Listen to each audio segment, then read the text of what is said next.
Now, next is one of my favorite people because he's dedicated himself to solving Georgia's transportation problems. And since I'm from Georgia, and Baruch Feigenbaum of the Reason Foundation lives in Georgia, he has a personal interest in solving problems in Georgia. And I know that for most of you from your states, you understand that it's great to have all these wonderful national experts come into your state, come into your community and talk about your problems.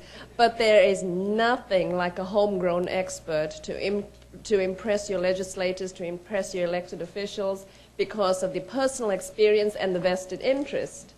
So Baruch Feigenbaum has been working on the transportation, mobility, and congestion problems in Metro Atlanta. He has an excellent blog on the Reason Foundation website as well. And he has worked on Capitol Hill for one of Georgia's own legislators, a congressman, Representative Lynn Westmoreland, who's widely respected in Georgia. He has his master's degree in city and regional planning with a concentration in transportation from Georgia Tech.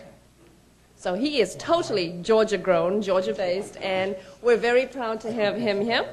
And Baruch is going to be talking about free market transportation and solutions. Come on up, Baruch. Thank you.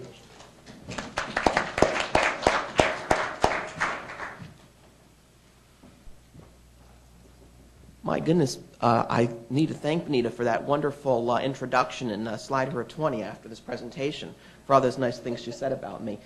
Okay, so a little bit about this presentation.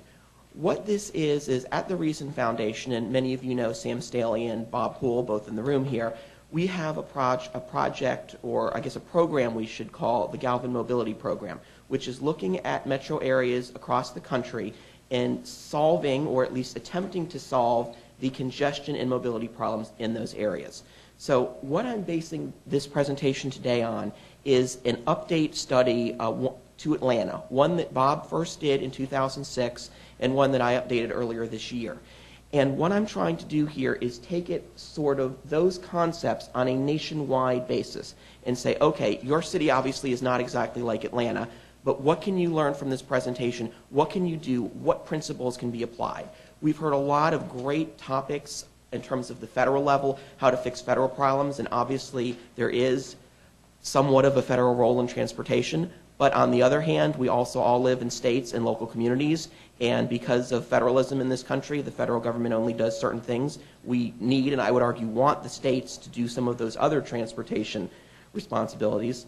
So let me go ahead and get started. Let me just look at my notes here, see if there's anything I missed. Okay, I don't think so. So here we go. Okay, so there's basically a brief presentation summary.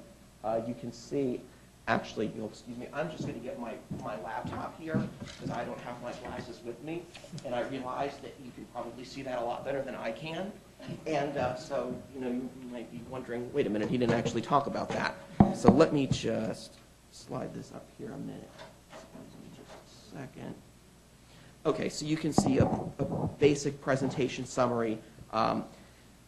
Basically, the concept and the plans are going to require freeway improvements, arterial improvements, some intelligent transportation systems, even looking at a transit network. Art Gazzetti's there in the back, because this is a plan for the entire metro area. And obviously, we're trying to do this from a market focus. We're trying to make this as user pay, user benefit friendly as possible.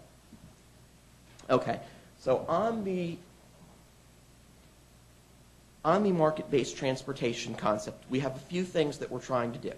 We're focusing on creating a network of highways and transit, but we're trying to have everyone pay as much of the full cost of these trips as possible, and that's for highways and for transit. When I looked at the Atlanta plan, and I think when we try to do other cities, we want to have a regional focus, not a corridor focus. Those of you who work with MPOs, metro planning organizations, I feel sometimes they have too much of a corridor focus and are just looking at improving one road and not actually working with their travel demand models to try to get people from point A to point B. Oh, maybe that's my cue to move on. I don't know. let's go ahead and look at the various congestion sources. And so, again, taking some Atlanta examples, but what you have are basically your freeway bottlenecks. So we have something like I-285 at Georgia 400. If you're familiar with Virginia, there was a bottleneck at I-495 and 95 down in Fairfax County that they actually worked. And these bottlenecks are the primary issues in terms of congestion on the freeway network, lost time, lost productivity. And so they're one of the major things you want to look at. We also looked at some modest freeway additions, and when I say freeway, I mean non-priced. Now, we at the Reason Foundation really like tolling, and that sort of, because we think it's the most efficient, much more efficient than, say, the gas tax or a lot of other. But there are some, and I should add, with that tolling, also managed lanes where you have variable pricing. I should add, there are a few freeways in Atlanta and probably in your communities as well that for whatever the reason you might need to do some general purpose free capacity as well. So we should put that in. Talked a little bit about managed toll lanes, and one of the things that we wanted to do in Atlanta and in most major cities, certainly those over 4 million in the metro area, and you can even go down to places with 1 million plus, just a smaller network, is a managed lane network in terms of making sure that when you're going from one corridor to another corridor, you can actually get there. One managed lane in isolation is very nice, but if you're not going from one end to the other of that corridor, when you get to the end, you're going to be stuck in the same traffic as everyone else, and it hasn't really done a heck of a lot for you.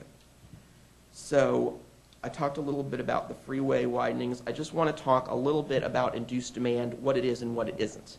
So induced demand is a concept that we can say people probably on the left came up with, where they said, well, wait a minute, if you add all these non-priced lanes, aren't you going to have, you're just going to have congestion occur again because you have more lanes, you're going to induce more travel. And so my response to that is, in certain situations, that's true. Oh, thank you. I advance it on my, I don't necessarily advance it. In certain situations, that's true, but actually you're also having growth. So actually more traffic on those new lanes is really what you want if you're in a growing economic area. So I sort of tend to counter that. I work with some more planners than I think many of you do, and so it's often helpful if I speak their language so I can sort of make sure that we're on the same page.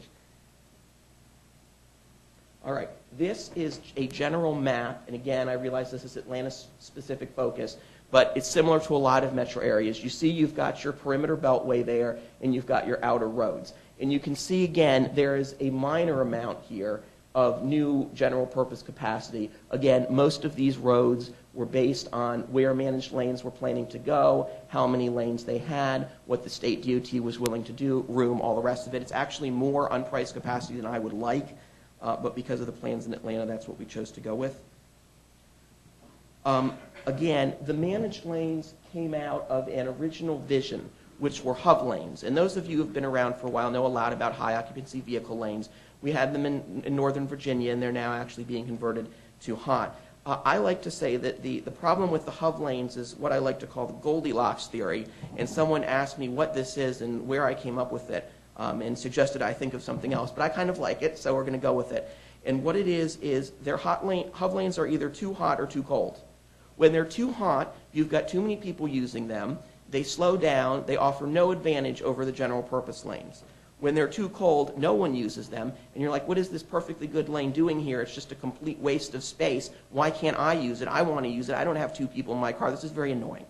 So because of that, we've transitioned to these priced managed lanes where you pay a variable toll based on time of day, based on congestion. Most of the ones that we recommend are free for buses and supercar pools, which are usually van pools 7 or more only. There are some situations where they're free for 3-person carpools or something. We tend to discourage that, because when you start adding a lot of these lower carpools in, you often have got no room. And one of the ideas of this network is it doesn't only help highways, it helps your transit buses as well. So we try to discourage that. And as you can see, there we go. This is the map we came up with Atlanta, and because of the various situations, we had to do 2 lanes in some places, 1 lane's reversible, not reversible. Some of this was based on what the GDOT plans were, so again, trying to work with our partners. But you can see this is pretty comprehensive. We also had a new tunnel under Atlanta, which is a bit controversial, but for traffic reasons, we wanted to go ahead and include it.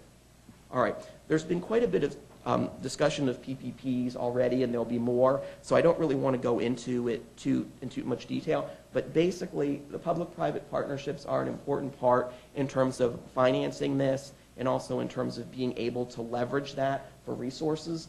And they're important agreements. It's important to do them correctly. There's obviously various types. There's the full DBFOM. You've got concessions. You've got availability payments.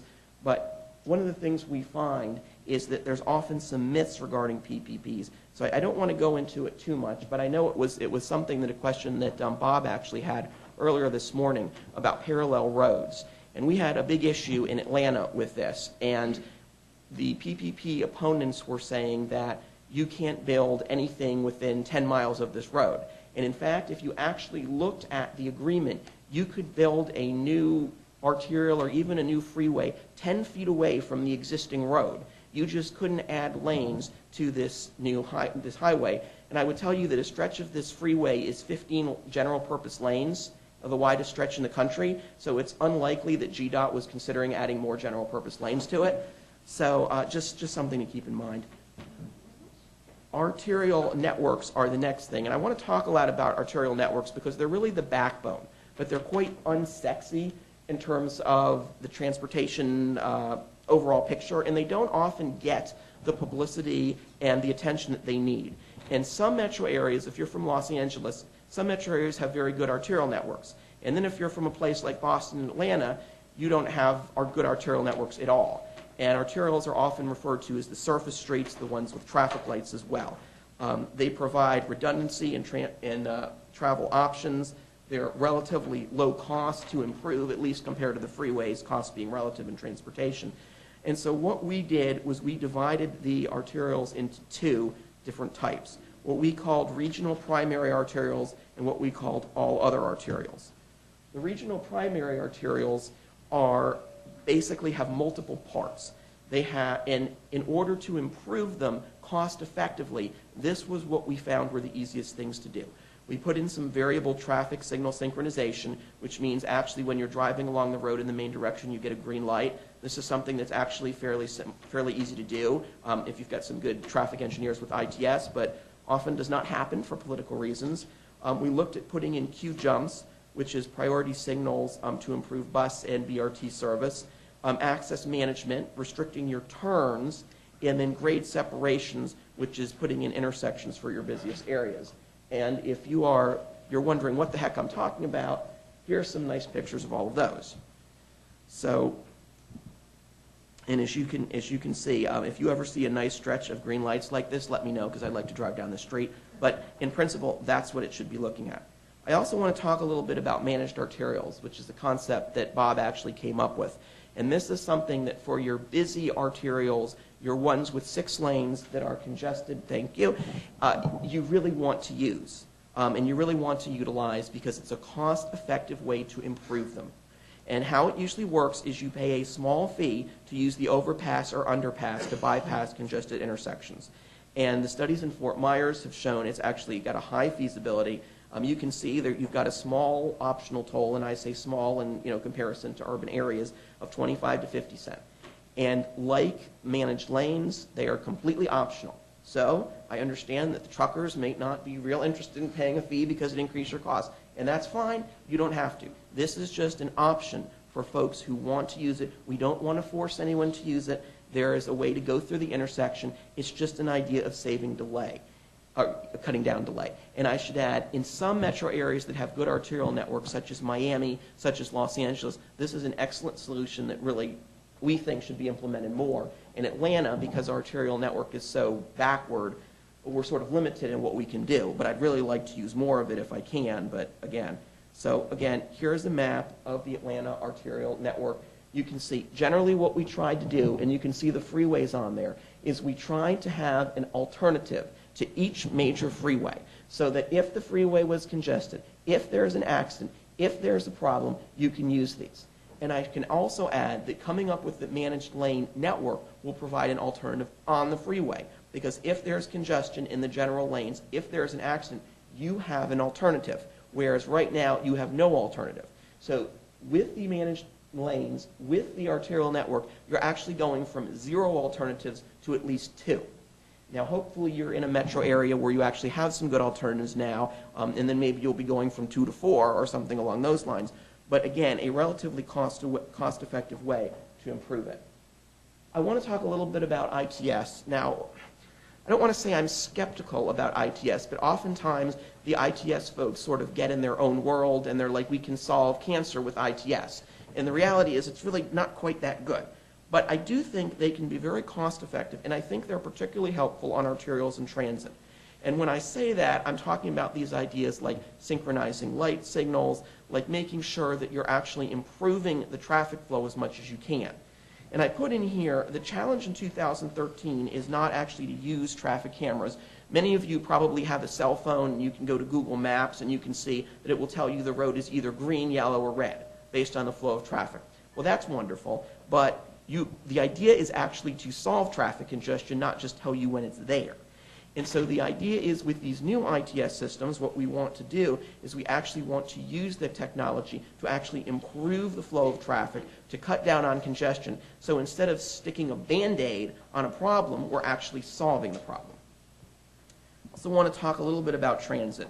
Now, transit from a market-oriented viewpoint is always challenging, because we don't believe in subsidies to transit. We want user pay, user benefits, but obviously for various reasons, that's not always realistic. So what we did in Atlanta is we maybe considered some existing rail stations, but we said, look, we're not going to do, thank you very much, changer here. We're not going to do any new rail because it's not cost effective, especially in Atlanta. Some of you have heard me say Atlanta's the least dense major metro area in the world, and it's not a good fit. But we did look at local bus routes. We looked at express bus routes. We looked at bus rapid transit. I think one of the things to keep in mind with a lot of these new buses is you can do transit much more realistically and cost effectively, and you can actually create a network and sort of a hierarchy. So if you're going from one neighborhood to the other, you're looking at your local. If you're going more across town, you're looking at express bus and BRT, and you can do all of the functions that rail has in most metro areas at a much smaller percentage of the cost. And if we can just get over this idea that buses are ugly and hideous and whatever, then we might actually get somewhere with this. We also looked at a mobility management center, which is also not my favorite because it's not really a functioning free market. But in the absence of that in Atlanta, we decided we had to go ahead and do that. We also looked at non-traditional transit. I'm talking here about casual carpools. I'm talking here about van pools, demand response in rural transit. It would also be much my preference if we could contract out transit to the private sector. We find that in many situations they're much more effective and much more cost efficient. Now, obviously, there's a good way to do this and there's a wrong way to do this, and it's been contracted out in some situations and it hasn't worked. But where it has worked, I think especially in smaller communities, it's a really good alternative. And I think in some cases you can get more transit, which is often what your community may want, depending on your community, at less cost. Also, I'm going to breeze through this, but anyway, I talked about competitive bidding, also time of day and distance-based pricing. This is something, so for example, if I wanted to go to the airport, for example, I'm going to take, let's say I take a bus and train. I normally drive, but let's say I'm being adventuresome here. Most of the rate from where I live, which is about 35 miles from the airport, is $2.50. It is in no way realistic at all that it costs you $2.50 to get to the airport when you drive. And yet the problem with this $2.50 is that the service is lousy. And the service only comes every 15 minutes, so I've got a flight to make. I'm not chancing when it comes. So the idea is if you actually charge more what it's worth, which is probably something in the neighborhood of about $7, the trains would come more frequently, more people would use it. You might look at vouchers for your low-income folks to make sure they're not disadvantaged, and you would actually have a better system. One of the problems with the way we do transit in this country is the way we do transit in this country. It's not necessarily all that logical. I wish I had a better definition for you, but we really could do much better than we are. All right, so let me just go ahead and briefly touch on the funding and financing resources. I think that my preference would be mileage-based user fees. I don't think, at least in Georgia and probably in many of your communities, you're ready for that. Oregon, of all places, has done mileage-based user fees. They might have some motives I don't necessarily agree with. But in the meantime, we're looking at gas taxes. And we're looking at making sure that the gas taxes are spent on highways, making sure that we're using tolling and public-private partnerships to leverage all of the resources we can get. One of the things that we found in Georgia, and this is actually true in many states, so I encourage you to go back to your state and look at this, or I guess if you're not feeling so adventuresome, send me an email and I'll see what I can find, to see how much of your gasoline money is spent on transportation. Georgia actually has a constitutional amendment dedicating gasoline spending to transportation. But as we can see, that doesn't necessarily guarantee anything. Of the 30.4 cents, only 16.35 of those cents are actually spent on transportation. That's 52%. That would be an additional $1 billion a year spent on, in my opinion, mostly waste that is not being spent on transportation. And you talk about what you could do with that money if you're leveraging it, it's really quite amazing. In Georgia, it goes, 1% goes to the general fund. There's a 7.5 cent flat tax and there's a 4% sales tax. 1% of that 4% goes to the general fund. The other are levied by local governments, and so they actually don't have to spend theirs. But the local governments spend it on stuff, like new school buildings, for example, where they don't actually have any teachers in them to teach. It would not be my best definition. Go ahead.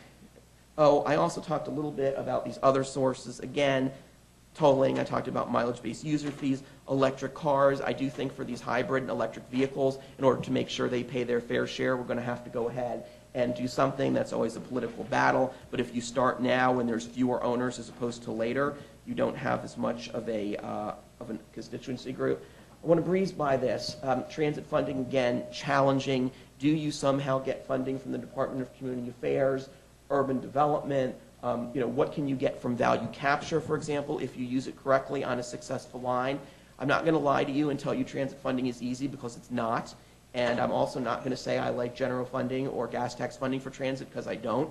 But obviously there's some real issues as well. They are a little bit about financing, actually, transit and transportation.